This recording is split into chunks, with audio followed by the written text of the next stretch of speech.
So the next session features one of our LBM Journal Dealers of the Year, Walker Lumber. They were the winner from the category of $50 million to $100 million this year. And when I read through their story in their the nomination, which didn't come from them, came from one of their suppliers, I just thought they've really got a cool story. So I need to I want to see this myself. So I went out to visit them about a month ago or so. And I was just really intrigued with what I saw. And so I asked them if they would be willing to come here and get on stage and share their story. And they're not excited about being on stage, but they're happy to share their story. And it's a great story. So let's see. So the people we have up here, we have Ray Hayles on the left. He's one of the co-owners. We have Russ Van Treese, David Blair, and one of the other owners, Scott McMillan. All right. So we're just going to have just kind of talk through what they do. They do some really unique things. Rick Davis touched on some things in his session about just building family, and Cassie did too. Cassie Milam did too. So let's just get started. Okay. So during my site visit to Walker Lumber, I was able to hear a little bit of Ray and Scott's stories prior to purchasing Walker Lumber. Now, neither of you came from the industry, and you've been able to accomplish some pretty incredible things. Would you mind sharing a little bit of your stories and how your past careers have helped shape what Walker Lumber and Supply has evolved into today? Sure.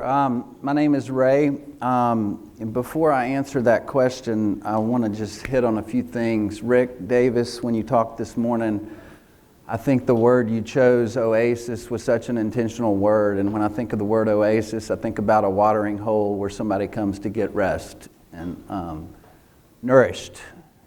And I love that word that you chose. John, when y'all talked, when you got to the part about cutting that boat in half, I didn't hear anything else. I mean, like that, I can't believe you did that, but I'm joking. I love the part y'all talked about succession planning. One of the things that we've challenged our leadership team is start training your replacement when you decide to retire. It has nothing to do with us wanting to get rid of you. It's the continuation of the company. We've worked really hard on building our leadership team, and so proud of them. And so I think that's such an important factor. And then Cassie, I loved everything you said. Where are you? Is she here? Anyway, I loved everything that Cassie had to say. And before getting into our story, I want to just, people that know me know that there is no script ever. I've got ADD and it can kind of go everywhere. Dave Reichert, will you stand up? I don't know, y'all probably know, many of y'all know Dave Reichert. Scott, my partner and brother-in-law, and myself and Dave went to church together in Dallas, Texas when Dave was an attorney and Scott was an attorney and I was doing my thing. Dave Reichert has had more impact on Scott and I in the lumber business than anything. So when you hear our story today and some of the things that we're doing right, Dave inspired a lot of those. Dave, you're my hero. Thank you. So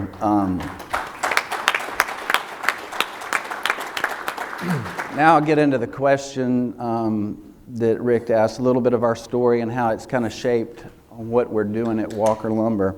I want to start with the question.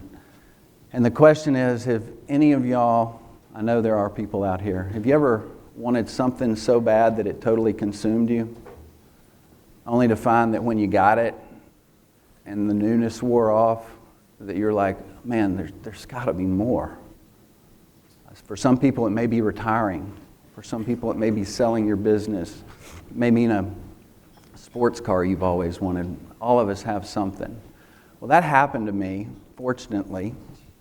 And it led to me doing a lot of soul searching and has kind of evolved into what we're doing at Walker Lumber. So I'd like to share a little bit of that with you. I was the first person in my family to ever graduate from college. I came from a middle-class family. My parents sacrificed a lot to give my sister and I a good education and a good family name. And in 2002, I bought a company. 10 years later, I had a very significant financial exit when I sold. And I thought that I had gotten everything I ever wanted. I didn't come from money, and I was married and am married. Had 4 kids, and thought, I always wanted to build wealth. And I finally had a pocket full of money and didn't have to worry about anything. But I want to back up 2 years before I sold. I went to my wife and said, man, I am so burnt out. I can't do this anymore. And but I didn't know how to slow down. I just knew how to work hard. And so that's really what led me to sell that company. And so for about the first 4 months after I sold that company, I went fly fishing out west a couple of times, went hunting, played some golf, drove the kids to school, and about 4 months later, I was bored out of my mind. My wife was begging me to go find something to do. And that led to a lot of self-reflection for me of like, what matters? What went wrong? Are you happy with where you are? For the first time in my life, I had kind of lost my sense of purpose. And it was what I thought I wanted, and it wasn't. And as I was reflecting and working on myself, one of the things that was very evident to me is that I missed being on a team. I missed being needed. I missed being the man. The problem was, before, it was me. I didn't have boundaries. I just put my head down, bulldozed, and made things happen. And I was rewarded with more work, which meant more money, and there wasn't happiness there. And so just really started praying about like what's next. I was doing some consulting projects for a couple of family offices in Nashville, and just trying to figure things out. But one of the things that became evident to me was that if the Lord ever gave me another business to own, that we were going to do it, that I was going to do it differently. And we still have a long way to go at Walker Lumber, but I am so proud of our team. We have a great team. We've worked really hard, and it has not been easy to build the team. So when Rick reached out to me and said, hey, would you come talk? I said, well, what do you want me to talk about? He said, I just want you to tell how y'all do what you do. And I said, well, we're happy to do that. I'm happy to do that if I can bring some of my team. And so we have 6 people on our management team. We call it our leadership team, not management team. And I wish all of them could be here with me this morning, but we have to have somebody run the business.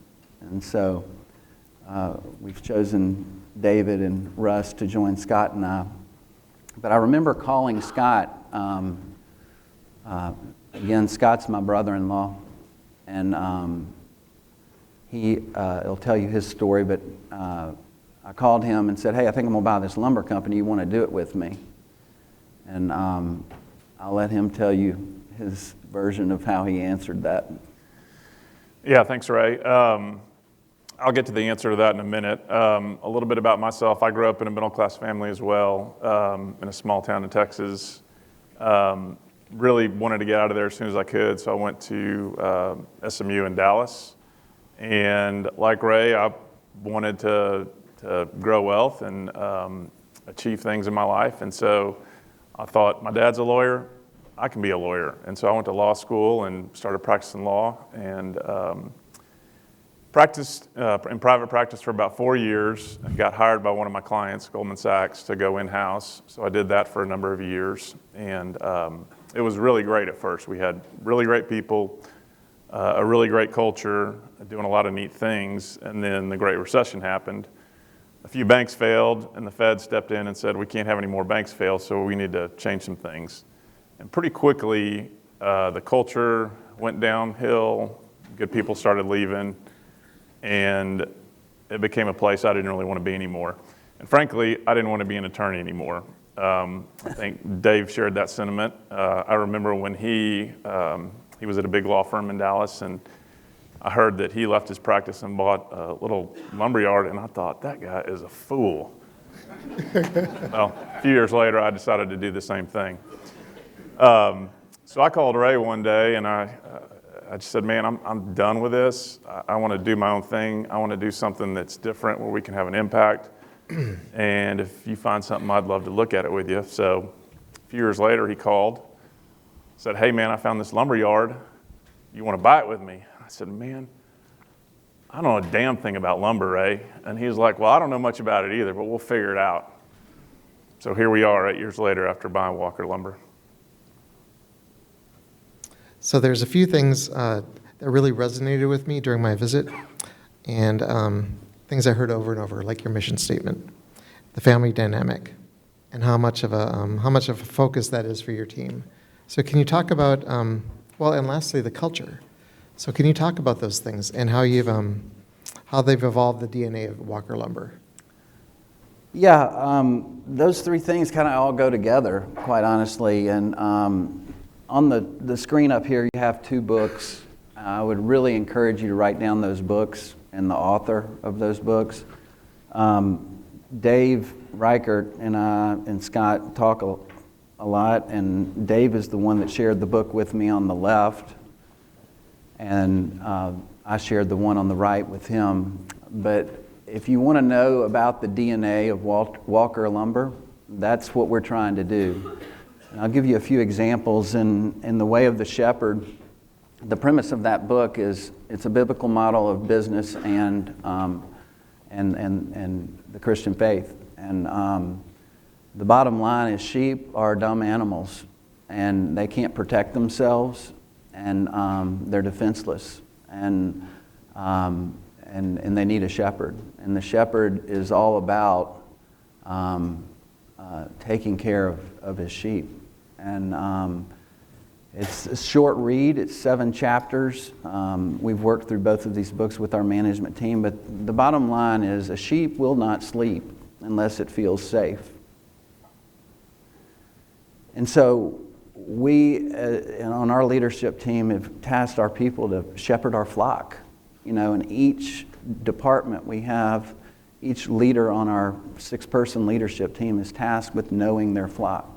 In fact, at the end of last year, Scott and I sat down with each person on our leadership team at year-end reviews and said, we want you to hear this from us. Your primary responsibility is not workflow management. That's really important.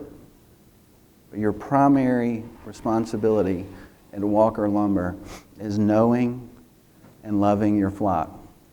There's an expression that says, people don't care how much you know until they know how much you care. And if people know that you care about them, they'll move mountains for you. And so that's where we try to start. Good work.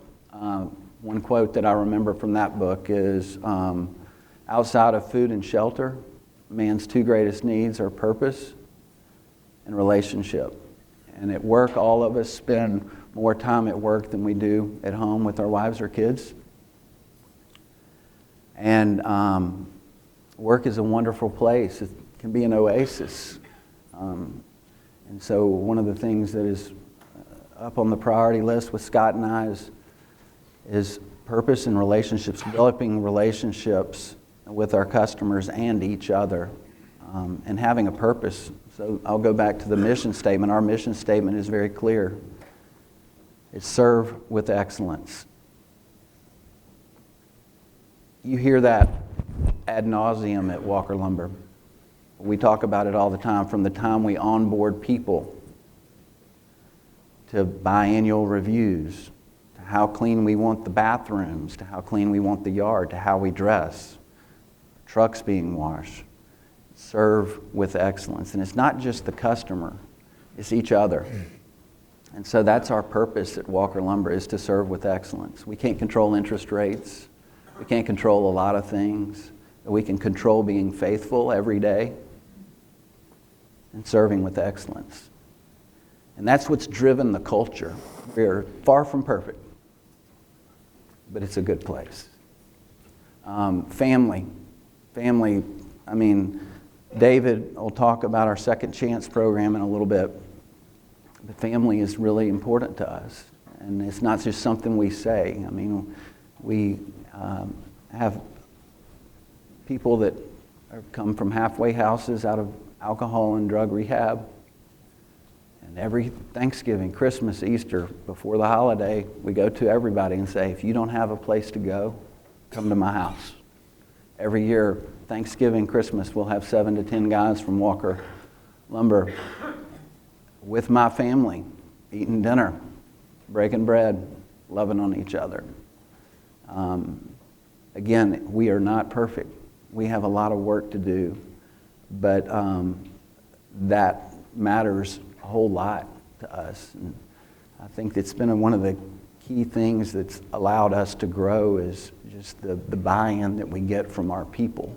It sounds like Cassie's family's doing a lot of that as well. I know Dave is. And it's amazing how when you take care of people, things take care of themselves. So, Russ, you were the right-hand guy for the previous owner, and you've been at Walker Lumber for about 30 years. Can you talk about what the company was like before Ray and Scott bought the business? Sure. When I started in '93, we were doing about $3 to $4 million a year. We were a hardwood flooring supplier and remodeler and small contractor supply. We have a full hardware store, had a reputation for quality, integrity, and most importantly, I've heard a couple of people mention it here in speaking, speed. When the hardwood flooring market segment got chopped up with the pre-finished and all the new ideas, we made a pivot to focus on framing lumber and delivery, and started an outside sales department. And over the course of the years, we grew,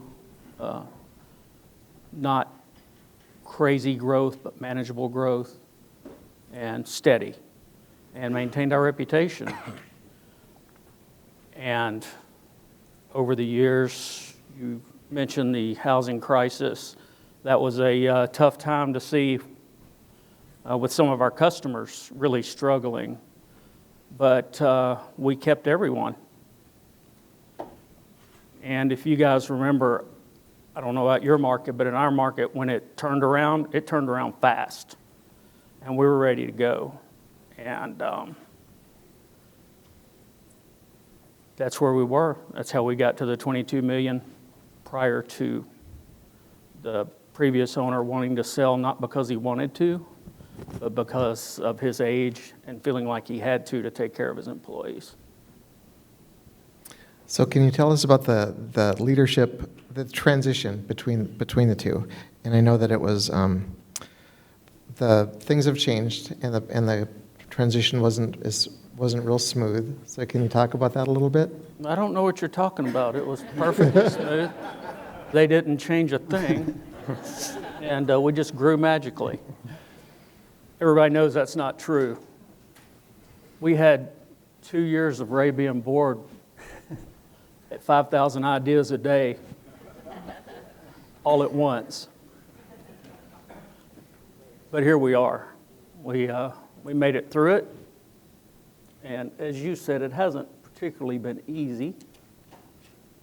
A lot of it self-imposed by being slow to adopt to some of the changes. But here we are. I'm proud of what we do every day.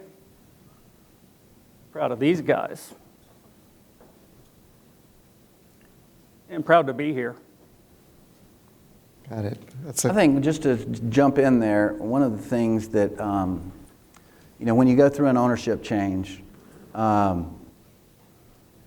we brought a good company that was working well, They were profitable. And Scott and I, when we bought Walker, were excited about what we were buying. But what really excited us is what we thought it could become. Scott and I didn't have any experience in the lumber industry, but we had other experience. And we retained the management team and the key employees that were there.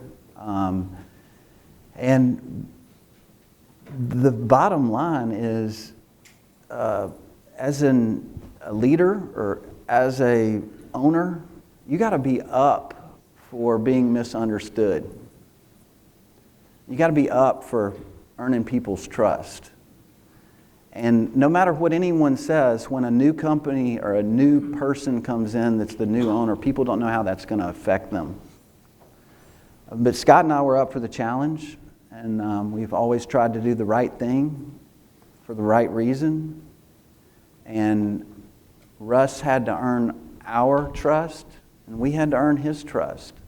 And so there was a time in that span where you can't control what people are thinking, but you have to be up for the challenge of earning someone's trust. And Russ was the old owner's right-hand guy, and guess what? He's one of our right-hand guys now too. And it wasn't as smooth, because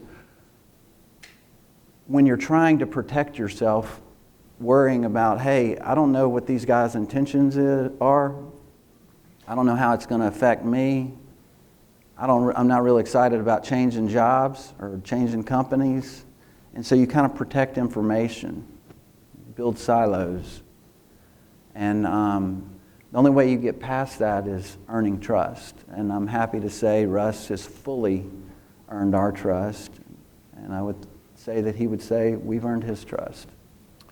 Yeah, also I think Bob, the previous owner, when he was preparing to sell, he didn't want to, he was trying to maximize his value, so he was being very thoughtful about where he spent money. And so I think Russ would tell you they were understaffed, and Ray and I were coming on board with all the wealth of experience we had in this industry. Huge learning curve for us, understaffed, us not knowing them not knowing us, and Nashville just taking off. It was kind of the perfect storm, and we were drinking from a fire hose. We did a terrible job of communicating, not intentionally. We didn't have time. I mean, the first year, I hardly remember it. I don't feel like I worked and I slept, and I didn't sleep very much. So there were a lot of things that we did wrong. I'm not sure, looking back, that we could have done much differently just because of the circumstances, but we recognize that and we own that. Well, one thing that I remember from the visit is you guys talked about your first year on the job. A lot of companies, when there's a new owners will come and say, well, here's how we're going to do it, because the way you're doing it doesn't make any sense. And you guys didn't do that. You drove trucks for a year or a year and a half.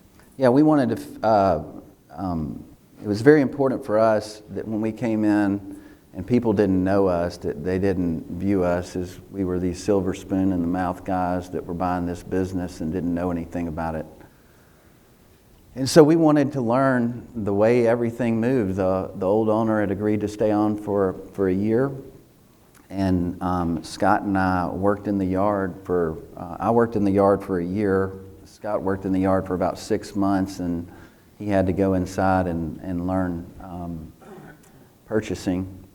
And so after I worked in the yard for a year, I became the yard manager because they didn't have a yard manager.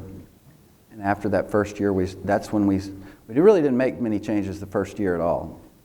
After the first year, we knew that we could implement systems and technology to make ourselves a whole lot more efficient and position ourselves for growth. But we had to earn people's trust first. And so we just felt like, why not get out in the yard and earn people's trust and respect by just showing people we're not scared to work. There's nothing at Walker Lumber I'll ever ask anybody to do that I hadn't done myself other than IT. don't want me near that. But anyway, that's kind of the theory behind that. All right. So you guys are doing a lot of things right. And one thing that really jumped out at me that I really love about what you're doing is, but it counteracts the whole thing, it addresses the thing about being understaffed. You know, when you guys took over, it was understaffed. And now you have the Second Chance program, and you have a few more people around than maybe you need. Right. I'd like that Second Chance program is really cool. Can you talk about that? Yeah, it just kind of comes back. I mean, I don't want to preach to anybody, but our faith is really important to us, and we feel like in the Bible it says, to whom much is given, much is required. One of the things Dave encouraged Scott and I one day is when we were frustrated, he said, you know, when I get like that, I just really ask myself the question, how do I use the talents that the Lord has given me to bring honor and glory to Him?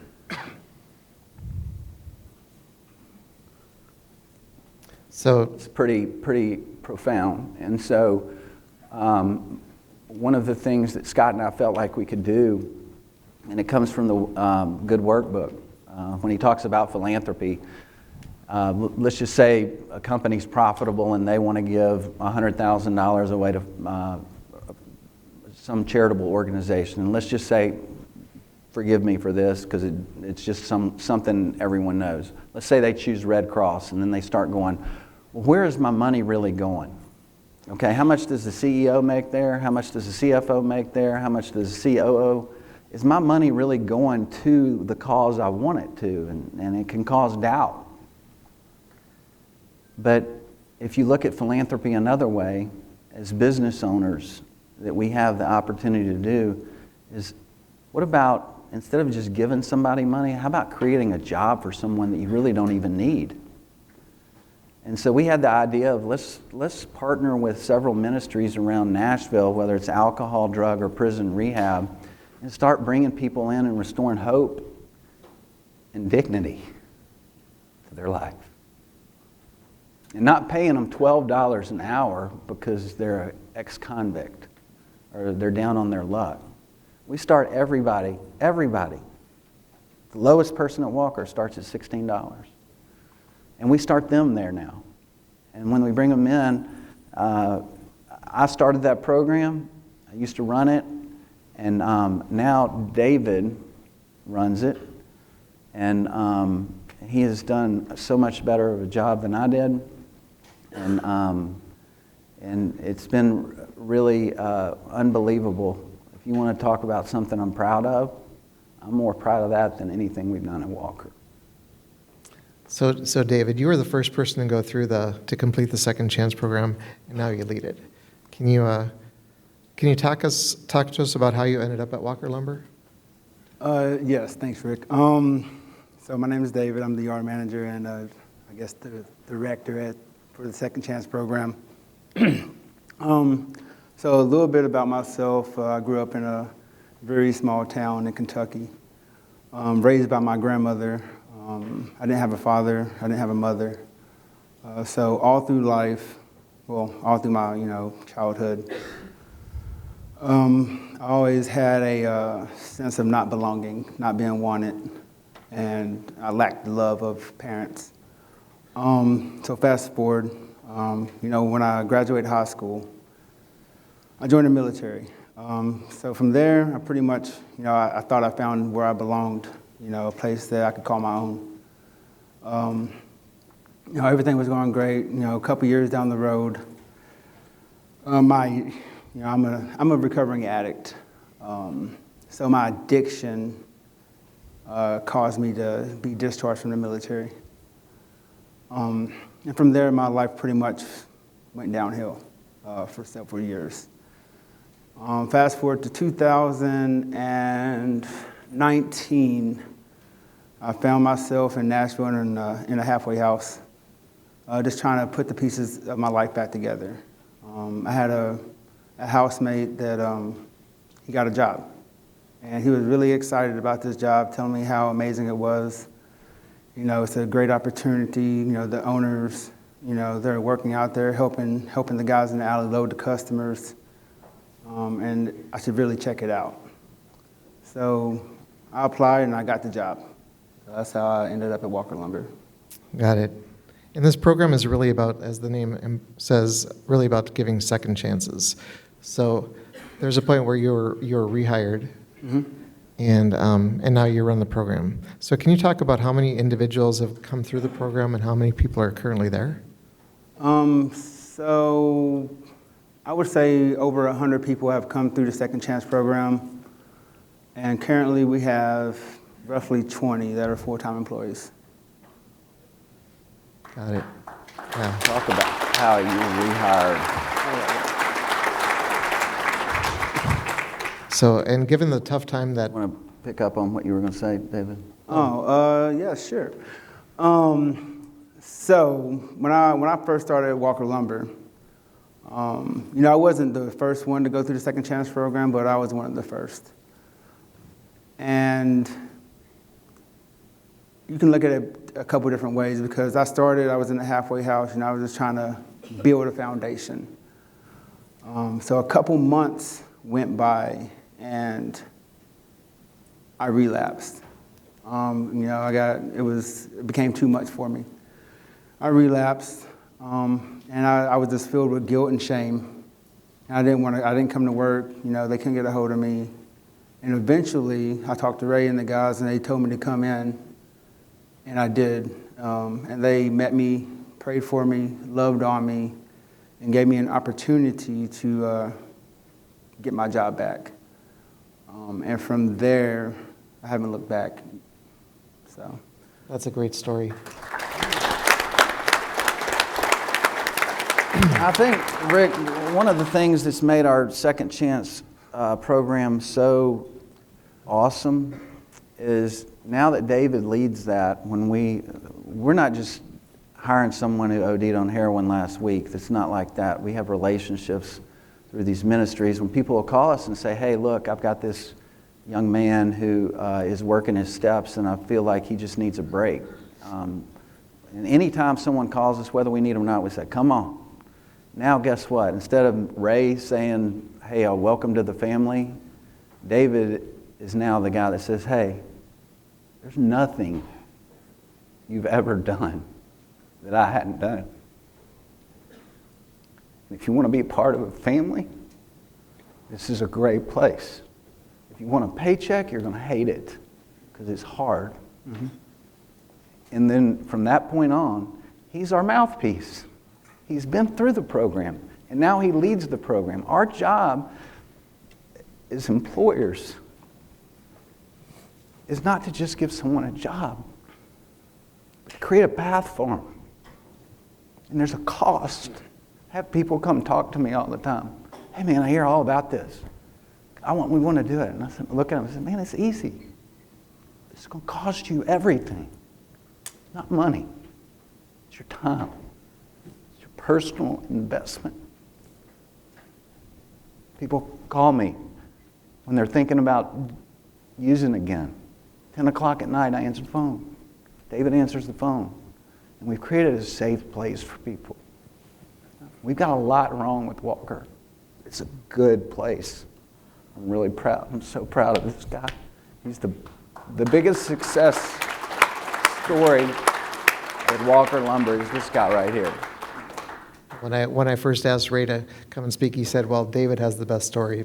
But it's like, well, we need more than just David, so you guys come and join him. Okay, so given the tough time many LBM dealers are having attracting new people, the idea of us giving second chances makes really good business sense. So any advice to others in the audience on how to create a successful second chance program at their companies? You know what? We're going to host one of those roundtables tomorrow, and I think that'd be a great opportunity because there's no short way to talk about that. Okay. One of the things I can tell you is our second chance program with our people in the yard. Honestly, we had a large turnover problem to start at Walker Lumber, and we were having, the labor market was pretty dang tough and still is. But one of the things that has been an unintended consequence of the second chance program is when these people feel loved, something changes. And they want to stay at Walker Lumber. And where we used to have people rolling in and rolling out, now, I mean, some of our most loyal employees or teammates are people who've been through the Second Chance program who feel, not because of anything we've said or done, but they feel loved and they take ownership in what they've got. And so it's greatly mitigated our turnover problem in the yard.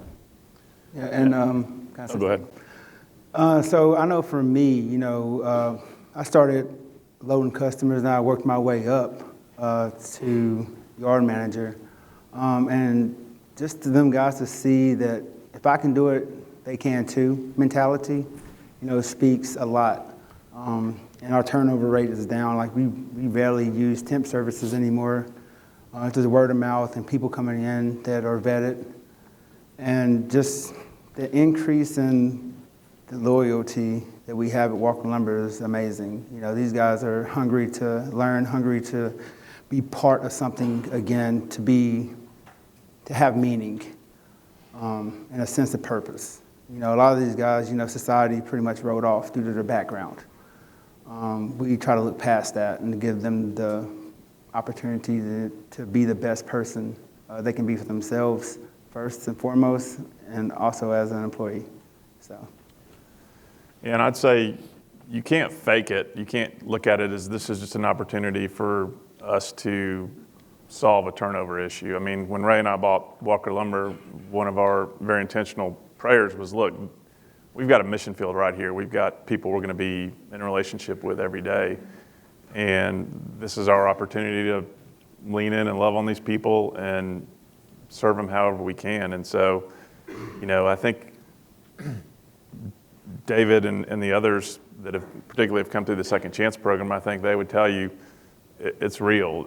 We're not faking it, and they would know. And so I think, you know, you've got to be authentic if you're going to do it. So one of the things when we were pivoting a little bit here, one of the things that struck me when I visited was a comment you made about just if you can't measure things, you can't manage them. So Scott, can you speak about some of the metrics and systems you've implemented and how they've positioned your company for growth? Sure. You know, when we bought Walker Lumber in 2016, there were a lot of very manual processes, not a lot of visibility or transparency into how things worked, particularly on the delivery side of the business. So, you know, when COVID hit, we had to close our store. It was very small. There was no way to socially distance. And we had to pivot almost overnight. So the next day we had a couple guys in the yard with iPads taking customers' orders, and the guys inside were basically personal shoppers, getting things for the guys and bringing it out to them. So when we were preparing to reopen our store, our customers were excited, but they said, hey man, this little thing y'all have going, this is great. Y'all need to keep this going. And so when we moved into our new facility, we bought a couple acres adjacent to the existing facility. We've got a brand new store. We implemented that curbside, and now we've developed our own technology for the curbside and the delivery that we can see the status of all of our orders, where they are, who's pulled them, you know, anything you want to measure or anything you want to see, we can see it. And it's made a huge difference. We now, we measure how long customers spend in the yard, and the average is 17 minutes, regardless of whether they're coming in for a couple items in the store or they're coming in for a meeting for an hour and a half. When we bought the business, I think we were doing 20 to 25 deliveries a day, and we can do 90 plus easy now. We basically doubled what our trucks can do in a day. And we sort of joke about our delivery drivers when they come in, it's like a NASCAR pit stop, which is appropriate for this conference. But, you know, the driver can pull in and the forklift driver's rolling around and he's already putting stuff on there because they know when the drivers are coming back, what load they're getting, where it is. So it's helped us become extremely efficient and help drive that growth. And that's something, excuse me, that's something they shared with me while I was there, and I said, I've never seen anything like this. And you guys said that's because you created it yourselves. So when we were just getting into this, we thought we need to do something here, and we started looking at everything that was available, and they were fine systems, but they didn't really work for what we were doing, so we decided to develop our own. It took a couple years, and it was, as Russ will tell you, there were some bumps along the way, and It took some time to get there, but now it's a great system, and we're currently in the process of evaluating what we're going to do on point of sale. And we've had a couple companies come in, and of course the salespeople say, "Oh, we've got the greatest solution ever." And we say, "Well, that's great. We'll come look at what we're doing on dispatch, and this is what we need." And they finish, and they say, "Well, we're going to need a little more time because this is so far ahead of what we're doing or anybody else. We got to figure out how to do this." So it works well for us, and seems like it's got a lot of things that a lot of folks aren't doing. Yeah. I think one of the things that, just to speak into that a little bit more, is there's a few things that we're looking for uncommon people when we hire people, not common people. And a few things that we're looking for are people that are curious, people that care, and once they get to Walker, people that embrace discomfort. Because if we can solve pain, price is irrelevant. And we have hired some unbelievable people outside the industry who come in. We have industry knowledge with people like Russ, and we have a plethora of those people that are excellent. We also hired people outside, and guess where they start working? We make every person that start in the yard for 6 months. They got to learn everybody's name. They got to learn how things move. So before they're implementing ideas, they got to understand what we're doing that works.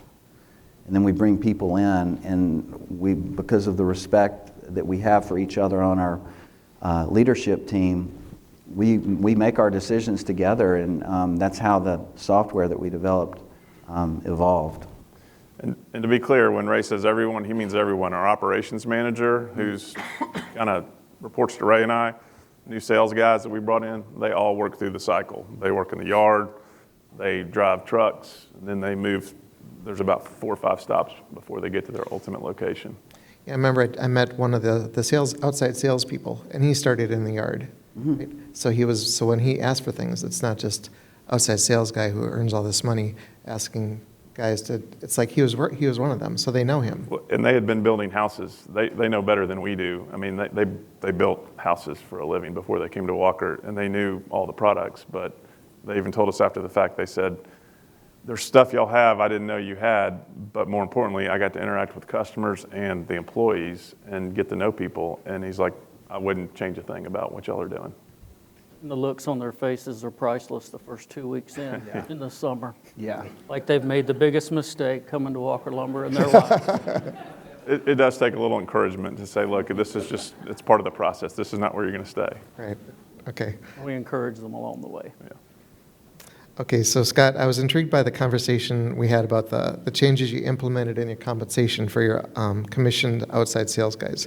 Can you talk about that? Sure. So, we've talked about what's important at Walker Lumber with, one of the things being team. And when we bought the business, we had 2 commissioned salespeople. During COVID, when prices went crazy, their commissions obviously went crazy. They increased dramatically, and we have given raises to people. We view it as when Walker succeeds, everyone succeeds. But Ray and I struggled with the fairness of that because they're not successful without the entire team. And additionally, Ray and I have been reinvesting back into the business every year. We've been, bought new property, new store, more trucks, more racking, more people, raises to people. So it was really a fairness concept of, okay, we understand you're a salesperson, but you can't do all the things you do. You don't have this production without the entire team. So we knew we had to do something about that. We've since hired 2, or before we even addressed that, we've hired 2 more outside salespeople, the 2 that you met. And we were very intentional when we started talking to them. We said, look, this is all about team, and this is not a commission position. This is a base plus a bonus. And we explained why, and they understood it, and they said, I think that makes a lot of sense. So we went back to the 2 commission salespeople, and we said, look, we want to make a change, and here's why we want to make a change. They were not extremely happy about it, but we had a couple conversations and explained to them why we were doing it. But when we did finally make the change, what we did is we said, look, we're going to make this extremely fair for you. We just went through the 2 craziest years that anybody in this industry can remember. We're going to set your base to where it's higher than every year you've had except these 2 years. So they basically now have a compensation structure where there's no downside for them. It's not a draw. And they're compensated like everybody else in the company. Not only that, everybody in the company knew that these guys were commissioned. And so when their customer would call into the counter and Russ's team would answer it, they're helping one of our sales guys, customers. Well, why is he calling me? Why is he not calling his salesperson? They all now know that we've reset the structure and they're all compensated the same way. And so, probably this may be unorthodox, but that's a decision we made. And we want our team to know every single person on our team, we are going to succeed or fail together. That's great. Yeah, there's a lot of companies that really wrestle with the sales compensation versus salary and some combination thereof. So this sounds like a good solution that's really working for you guys. So Ray, would you talk about the lady who leads your HR department and how she does, it's not just the typical HR payroll person? Yeah, as Cassie said, you can't underestimate the importance of your HR person. And we have the best HR person in the United States. And I would say one of the things that makes her so wonderful is she's almost like a social worker. We provide very similar benefits to, how do you say, Detering, sorry. And it costs a lot of money, and a whole lot of money. It's very important for everyone, for Scott and I, for everyone at Walker Lumber to have insurance. It's not optional, we're paying for it. We pay 90%, 95%, something like that. I don't remember what it is. But at the end of last year, Scott and I went to our HR lady, Hannah, and we said, Hannah, listen, look, we're providing great insurance, but these guys, particularly that come from tough backgrounds and their second chance program are in the yard, a lot of them don't understand our insurance. And we're asking you to sit down and spend an hour with each person individually and tell them the importance of them having a primary care physician. So when they get strep throat, they don't go to the emergency room and get a $1,500 bill for something they need penicillin for. Our insurance provides a free physical once a year. And if they have a primary care physician, they can make an appointment and see a doctor. And they can get their teeth cleaned twice a year for free. All right? So I need you to spend time with each person and let them know the value of that. So literally, Scott, 2-3 weeks ago? Yeah. Scott and I are in the store, and Hannah was walking by, and I said, hey, Hannah, how's Carlos? Carlos, and I'll tell you what happened to him in just a minute. She said, oh, he's doing great. And this gentleman said, hey, are one of you the owner? I said, yeah. And he said, I came to the store to talk to you. I'm Carlos's doctor. And so what happened is, because Hannah sat down with Carlos, he went and got a physical. And when he got a physical, his blood work came back, raising some flags. He ended up having cancer. He ended up having to have a kidney removed, and the tumor was bigger than his kidney. So this doctor took time out of his day, during the day, and came and saw us and said, I have to come meet y'all. You saved Carlos's life. If he had waited another 6 months, it wouldn't be the same story. And so, if you can imagine having 82 employees or whatever we have now, if Hannah had to spend an hour with each person, that's 82 hours. That's 2 weeks of time just explaining. But that one person was worth it. And so she has just done an unbelievable job. And man, I'm so proud of her too. So we're running out of time here, so I just want to do one thing. So Ray talked about the roundtables at the end, and with talking The what? the roundtables Okay. at the end. So, yeah, sorry. So the roundtables at the end. So we're doing the end of the program from 11 to 12 tomorrow. We're going to have roundtables, and they're going to be hosted by some of the speakers and some of the columnists from the magazine. And Ray's agreed to be there to talk more about the Second Chance program.